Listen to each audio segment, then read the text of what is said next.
Hi students, it's Mrs. T, and the next few lessons that we are going to do together are going to be mostly from Chapter 3, but we're also going to look at some of the topics in Chapter 10.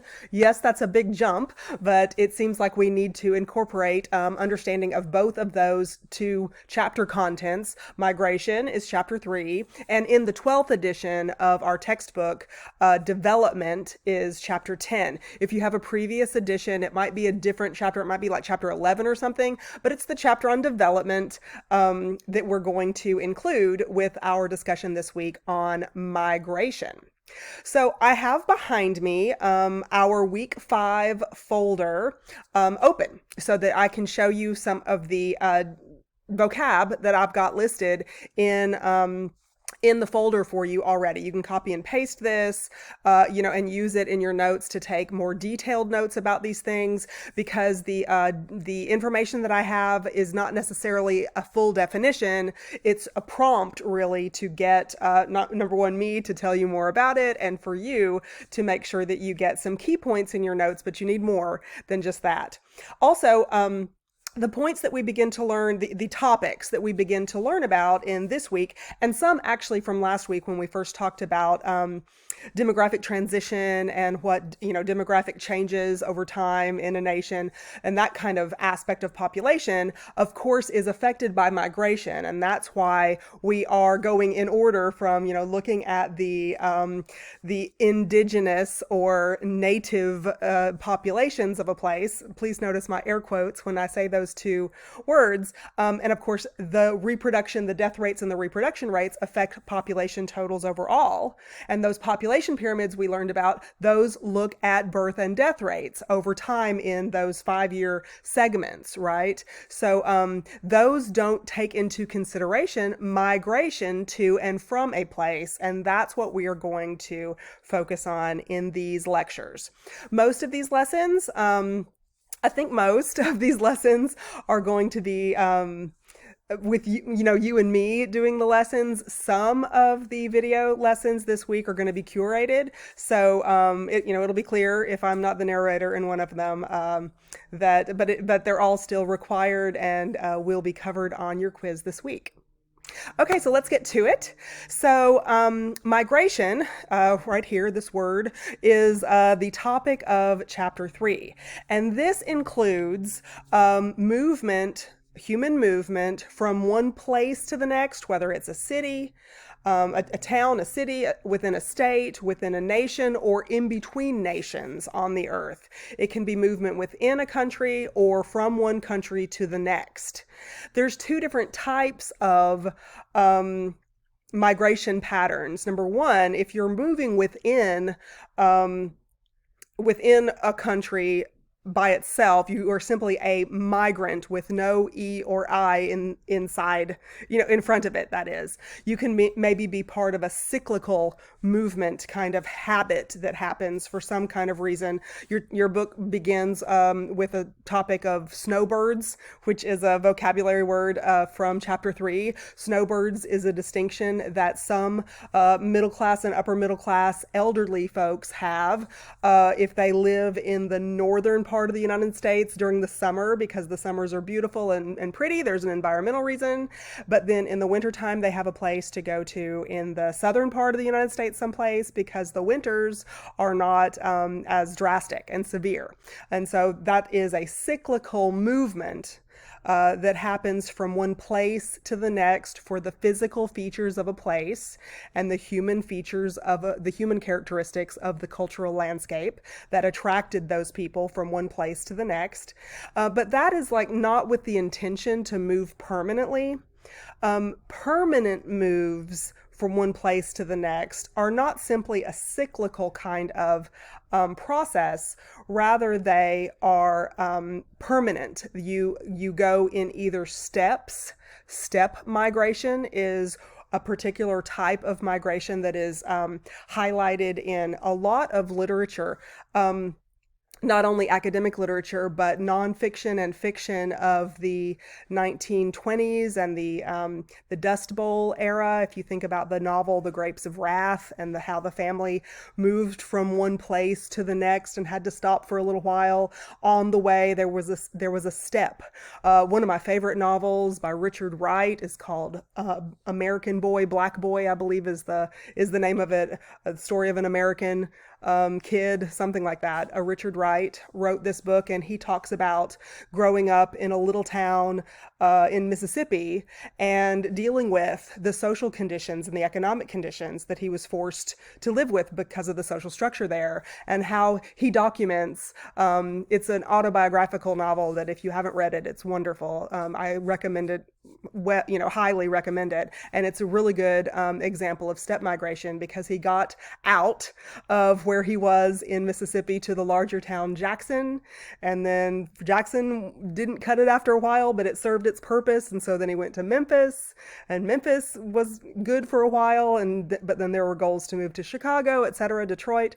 And so this is an example of step migration. Of course, that occurred all within the United States. So we're not talking about moving from one country to the next, which, of course, affects the population of a country, especially if you have a large influx for whatever kind of reason.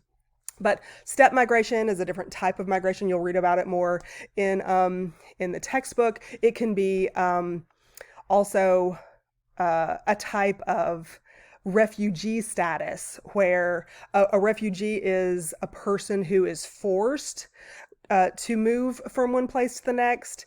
They are not a willing migrant, but they have to, for safety, for economics, for natural disaster reasons, these kinds of things.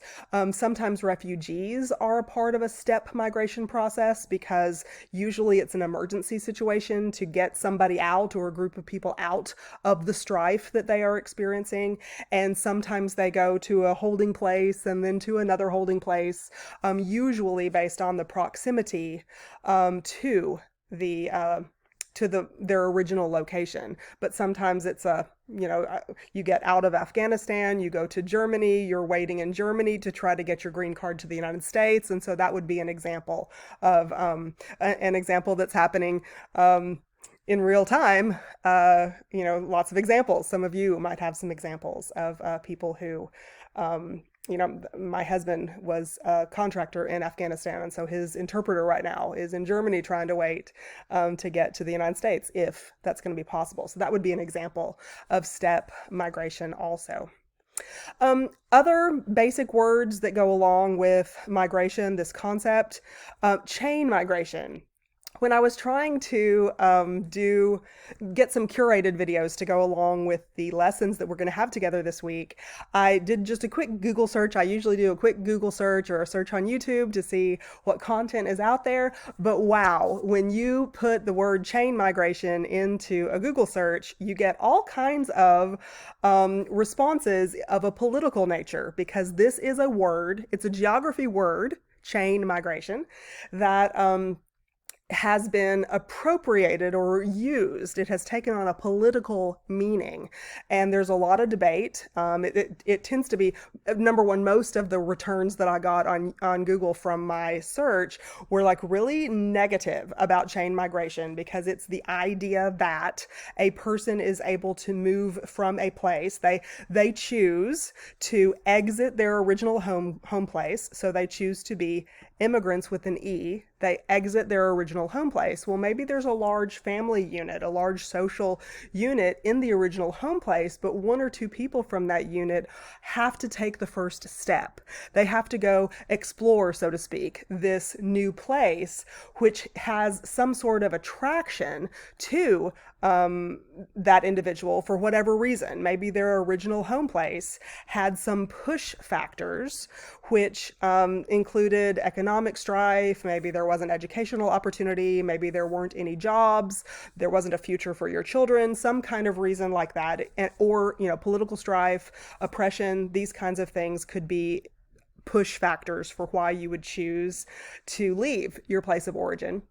But usually with chain migration in the geographic sense, when we use it, we're simply talking about how one or two people might pave the way, might make the first move to a particular location. There might be a goal to go to Chicago, but they get to Dallas and Dallas seems okay. And so they go ahead and stay in Dallas and set up a situation where they believe that they can bring more of their family here to enjoy the benefits that they were seeking to begin with.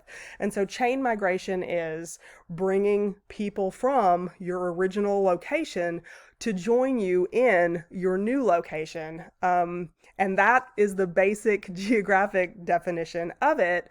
But you can look on Google if you would like and see if you can find much that just has that benign description, because it seems to be a political buzzword, I guess, with negative connotations at the moment for actually I don't know if at the moment is a correct statement. It seems like it's been that way for quite a while. Whenever I've tried to do a search for chain migration, it always has really strongly opinionated political returns that I get when I search for that. Okay, so I'm going to have to end this lesson with you shortly, and I haven't finished covering the rest of the information, from this item that you have here in Blackboard to work from. Let me just mention one more vocabulary word: pull factors. By the way, these bold-faced words are vocabulary words. I tried to put them in bold when there was something that you needed to look for the corresponding information in your chapter. And this is all coming from chapter 3 so far. But pull factors, push factors, and pull factors, these are going to be the deciding points that enable individuals or force individuals to make the choice to leave and where to go when they leave, or to stay. Right? So the push factor gets you, it's important enough to get you moving to find a place where you'll have better conditions. And the pull factor is, why did I decide to go to this particular place? What are the features, the economic, the social, the religious, the environmental features of the particular place that was attractive to me to begin with? So a lot of this is going to be, these push-pull factors is what we're going to cover in future videos when we talk about development and how the level of development in a place is going to be one of the reasons why that place is attractive for certain people, the type of governmental system, the amount of resources that are available, this word infrastructure that I have in boldface there. You need to take some time after this video before you watch any more to make sure that your notes are full of the definitions of these things, so that when you hear me talk about them, you will know what I'm referring to. Okay, because I'm not just going to spit out those definitions for you or type more, onto this. You need to have that active participation in note taking so that it'll just, the learning process will take place, right? Okay, so in the next video, we're going to continue this discussion of what migration is all about, and particularly move into some of the topics from chapter 10, at least in the 12th edition, it's chapter 10, on development, because that seems to really affect these push and pull factors that really result in migration patterns to begin with. Okay, see you next time.